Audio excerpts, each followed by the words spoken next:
నాలుగవదిగా మనకి ఒక పని ఉండాలి. ఆర్థికంగా సమృద్ధిని చూడాలంటే మనకి ఏముండాలండి? ఒక పని ఉండాలి. చదవండి ఆదికాండం 2వ అధ్యాయం 15వ వచనం చదవండి. ఆదికాండం 2వ అధ్యాయం 15వ వచనం. మరియు దేవుడైన యెహోవా నరుని తీసుకుని ఏదెను తోటను సేద్యపరచుటకును దాన్ని కాచుటకును దానిలో ఉంచెను. చాలు. ఇక్కడ దేవుడు ఏం చేశారనంటే నరుని తీసుకొని, నరుడు అంటే ఇక్కడ ఎవరు?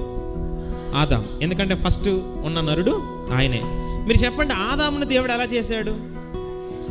నేల మట్టితో తన చేతులతో దేవుడు అతన్ని నిర్మించాడు కదండి. తన స్వరూపాన్ని తన పోలికని ఇచ్చాడు. స్వయంగా దేవుడే ఆ యొక్క మట్టి శరీరంలోనికి జీవవాయువును ఊదినప్పుడు నరుడు, అంటే మనము ఈ భూమి మీదకి తల్లి గర్భం నుండి వచ్చాం, కానీ ఆదాము చేయబడింది మాత్రం దేవుని చేతులతో. అందుకనే లోకాసు వార్తలో ఆదాము కోసం ఏమంటాడు? ఆదాము దేవునికి కుమారుడు అంటాడు కదండి. యేసయ్య వంశావళి కోసం చెప్తూ చివరికి వచ్చేటప్పటికి అంటాడు ఆయన, 2వ అధ్యాయం చివరికి వచ్చేటప్పుడు అనుకోండి, అక్కడ అంటాడు ఏమనంటే ఆదాము దేవునికి కుమారుడు, 3వ అధ్యాయంలోనూ. కాబట్టి ఆదాము దేవునికి కుమారుడు అన్నాడు. అంటే ఆదాము దేవుని చేతులతో చేయబడ్డాడు, దేవునికి కుమారుడిగా చెప్పబడ్డాడు, దేవుని యొక్క జీవవాయువును పొందుకున్నవాడు మొట్టమొదటి నరుడిన. ఆమేన్. కానీ అలాంటి ఆదామును కూడా దేవుడు ఏం చేశాడంటే ఏదెను తోటలో పనికి పెట్టాడంట. దేనికి పెట్టాడండి? పనికి పెట్టాడు. బాబు, నువ్వు ఈ తోటనే సేద్యపరచాలి, ఈ తోటకి నువ్వు కావలిగా. అదేంటి?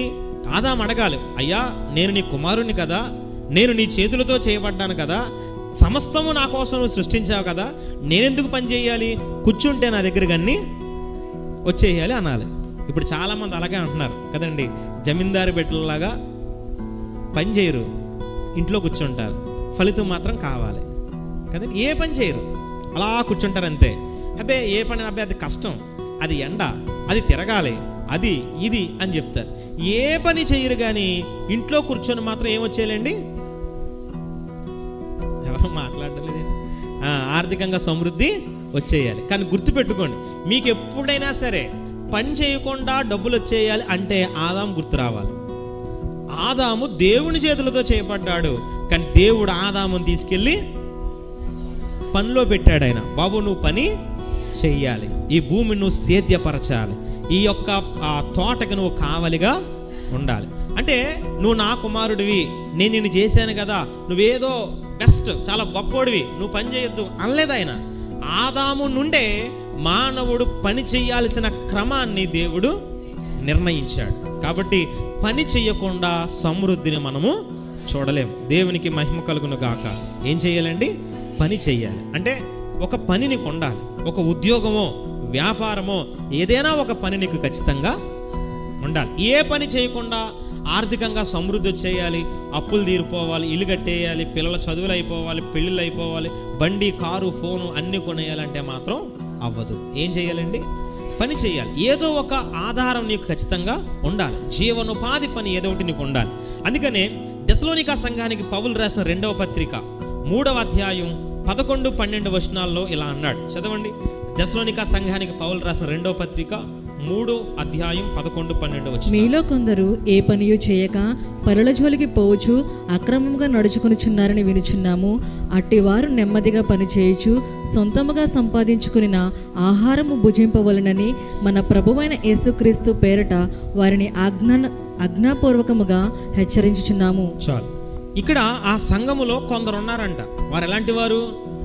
ఏ పని చెయ్యరు. చూడండి, బయట వాళ్ళ కోసం చెప్పట్లే, సంఘంలో ఉన్న వారి కోసం చెప్తున్నాడు. ఆ సంఘంలో కొంతమంది అంటే ఏ పని చేయరంట, కానీ ఏం చేస్తారు? పరుల జోలికి పోవచ్చు, అన్యాయంగా అక్రమంగా నడుచుకుంటున్నారు. అంటే మరి వీళ్ళ అవసరాలు ఎలా తీరుతాయంటే పరుల జోలికి, అంటే ఇతరుల యొద్దకు వెళ్ళిపోయి వారి దగ్గర అక్రమంగా నడుచుకుంటున్నారు, తమ జీవితంలా కొనసాగించుకుంటున్నారు. అలాంటి వారితో చెప్తున్నాడు ఆయన, అట్టివారు నెమ్మదిగా పని చేయొచ్చు, సొంతముగా సంపాదించుకున్న ఆహారము భుజించాలని యేసుక్రీస్తు పేరట వారిని ఆజ్ఞాపూర్వకంగా హెచ్చరిస్తున్నాను. బతిమాలుతున్నాను అంటలేదైనా, బాబు మీరు పని చేసుకోండి అంటలేదైనా. నువ్వు ఖచ్చితంగా పని చేసుకో, నువ్వు కష్టపడి పని చేసుకో, నీకు వచ్చిన ధనంతో చక్కగా నీ భోజనం నీ తిను, నీ ఆహారం నువ్వు తిను, నీ అవసరాలు నువ్వు తీర్చుకో అని చెప్పి పౌలు వారిని హెచ్చరిస్తున్నాడంట. అంటే ఆదాముని తీసుకెళ్ళి పనిలో పెట్టాడు దేవుడు, కదండి. ఇక్కడే మనకు అర్థం అవ్వాలి ఏమనంటే, మనం కూడా మన జీవనోపాధి కొరకు మన అవసరాలను తీర్చుకోవడానికి మనం కూడా చేతులతో కష్టపడి పని చెయ్యాలి. దేవునికి మహిమ కలుగును గాక. అలాగే మొదటి పత్రికలో కూడా, అంటే అదే సంఘానికి రాసిన మొదటి పత్రిక 4:12 కూడా అంటాడు, మీ సొంత కార్యాలను జరుపుకున్నట యందును మీ చేతులతో పని చేయుట యందును ఆశ కలిగి ఉండాలని మిమ్మల్ని హెచ్చరిస్తున్నాను. అంటే మనం అందరం ఏం చేయాలంటే అండి, మన చేతులతో కష్టపడి పని చేయాలి. ఖాళీగా ఉంటే గనక మీకు సమృద్ధి రాదు. ఖాళీగా కూర్చొని తింటే కొండలైనా తరిగిపోతాయి అంటారు. కాబట్టి ఖాళీగా కూర్చోకండి, ఏదో ఒక పని చేయండి. అలాగని పనికిరాని పనులు కాదు, చెడ్డ పనులు కాదు, ఉపయోగపడే పనులు, మీకు ఆర్థికంగా సహాయం చేసే పనులు మీరు చేయాలి. దేవునికి మహిమ కలుగును గాక. అలాగే సామెతల గ్రంథం 24వ అధ్యాయం 27వ వచనం త్వరగా చదవండి. బయట నీ పని చక్కబెట్టుకునుము, ముందుగా పొలములో దాన్ని సిద్ధపరచుము, తరువాత ఇల్లు కట్టుకొనవచ్చును. చాలు. ఇక్కడ ఏం చెప్తున్నాడంటే, బయట నీ పని చక్కబెట్టుకో, ముందు పొలములో పని చేయి, తర్వాత వచ్చి ఇల్లు. దాని అర్థం ఏంటో తెలుసా మీకు? ఆ సామెత యొక్క అర్థం ఏంటంటే, నువ్వు ఇంట్లో కూర్చొని నేను ఇల్లు కట్టేస్తాను, కారు కొనేస్తాను, పెళ్ళి చేసేస్తాను, అది చేసేస్తాను, ఇది చేసేస్తాను అని చెప్పడం కాదు. నువ్వు ముందు వెళ్ళి బయటికి వెళ్ళి పని చేయి. నువ్వు ముందు పొలంలో పని చేయి, అప్పుడు వచ్చి ఇల్లు కట్టొచ్చు. మీకు అర్థమైందా? అంటే పని చేయకుండా ఇవేమి కూడా మనము చేయలేము.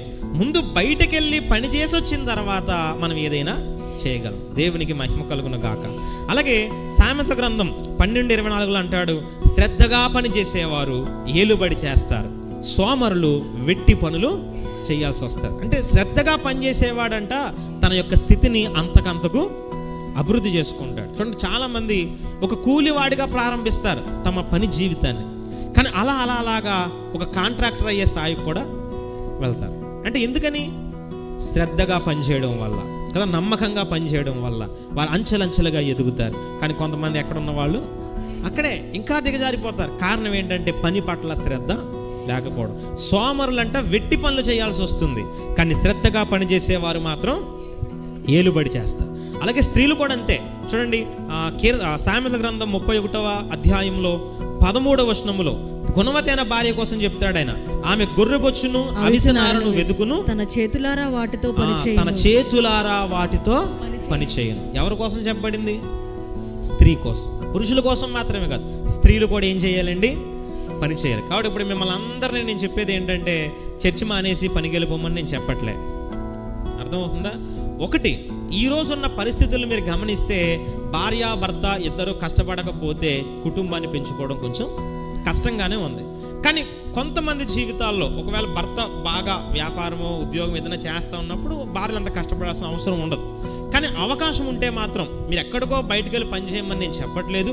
మీరు ఇంటి దగ్గర ఉండి కూడా ఎంతో కొంత సహకారాన్ని మీ భర్తకు మీరు అందించాలి. దేవునికి మహిమ కలుగును గాక.